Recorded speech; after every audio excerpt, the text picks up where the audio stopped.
अस्सलाम वालेकुम प्यारे बच्चों।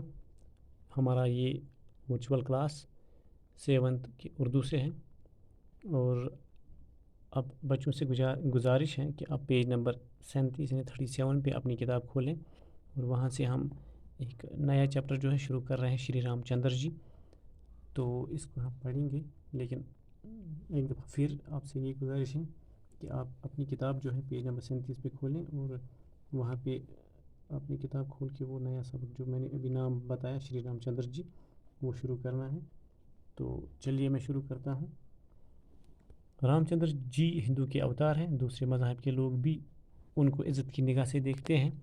रामचंद्र जी अयोध्या के राजा दशरथ के बेटे थे। राजा दशरथ की 3 रानियाँ थीं, कौशल्या, कैकेयी और सुमित्रा। इन रानियों से 4 बेटे हुए, रामचंद्र, भरत, लक्ष्मण और शत्रुघ्न। रामचंद्र जी बड़ी रानी कौशल्या के वतन से थे, भरत कैकेयी से, जबकि लक्ष्मण और शत्रुघ्न सुमित्रा से पैदा हुए। इनमें रामचंद्र जी सबसे बड़े थे। वो बड़े नेक, बहादुर और अक्लमंद थे।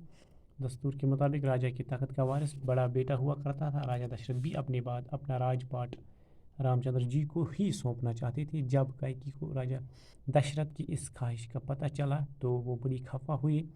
वो नहीं चाहती थी कि उनका सौतेला बेटा रामचंद्र अयोध्या पर राज करे। वो अपने हक की बेटी भरत को राज गद्दी पे देखना चाहती थी। तो हमने इसका एक पैराग्राफ पढ़ा, इसका हम तर्जुमा आपके लिए पेश करेंगे।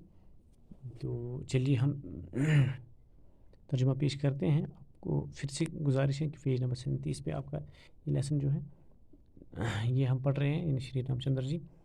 ये श्री रामचंद्र जी जो हैं ये हिंदू के अवतार हैं और दूसरे मज़ाहिब के लोग जो हैं वो भी रामचंद्र को या श्री रामचंद्र को इज़्ज़त की निगाह से देखते हैं। और रामचंद्र जी जो हैं ये अयोध्या के राजा यानी बादशाह जिसका नाम दशरथ था, उनके बेटे थे। राजा दशरथ की 3 रानियाँ थीं।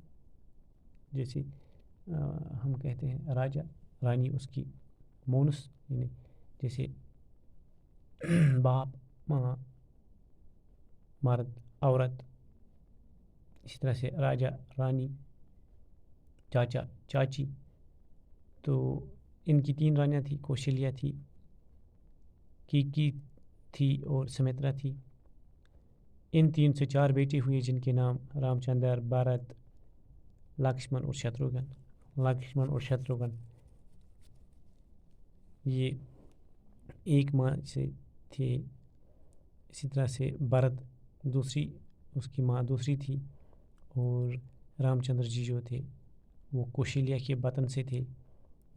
बाप इनका एक ही था लेकिन माएँ अलग अलग, तो माँओं के हिसाब से ये सौतेले थे। इन सब में सबसे जो बड़ा था वो रामचंद्र जी ही थे।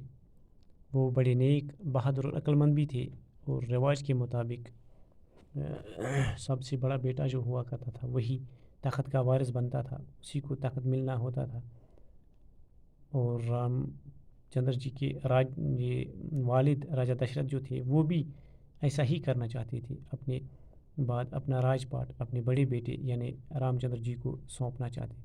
लेकिन कैकेयी ने राजा दशरथ को इस ख्वाहिश का पता चला तो वो खफा हो गई और वो अपने सौतेले बेटे को अयोध्या पर राज करना नहीं देखना चाहते थे उसे, और अपने हकीकी बेटे यानी भरत को बादशाह के रूप में देखना चाहती थी। तो वहाँ पे एक मसला खड़ा हो जाता है। फिर हम आगे जब इसकी बात पढ़ेंगे तो आगे ये सिलसिला बढ़ेगा। फिर एक दफ़ा मैं यहाँ आपसे गुजारिश करूँगा, पेज नंबर 37 पे अब नया चैप्टर जो हमने शुरू किया है इसको हमने पढ़ना है और यहाँ से इसको पढ़ के याद भी करना है और इसका रूटीन वर्क के तहत सफ़ा भी लिखना है। और यहाँ पे इसके आखिर पे अल्फाज जो हैं जो हमने आज पढ़े वो याद भी करने। जैसे हम आज पढ़ रहे थे पहला ही लफ्ज़ अवतार, हमने पढ़ा रामचंद्र जी हिंदू के अवतार हैं। अवतार मीन्स भगवान का रूप, खुदा रसीदा आदमी। ये याद हम रखें कि अवतार जो है भगवान का रूप हम उसको कहते हैं दूसरे अल्फाज में। बतन हो गया पेट यानी कोक।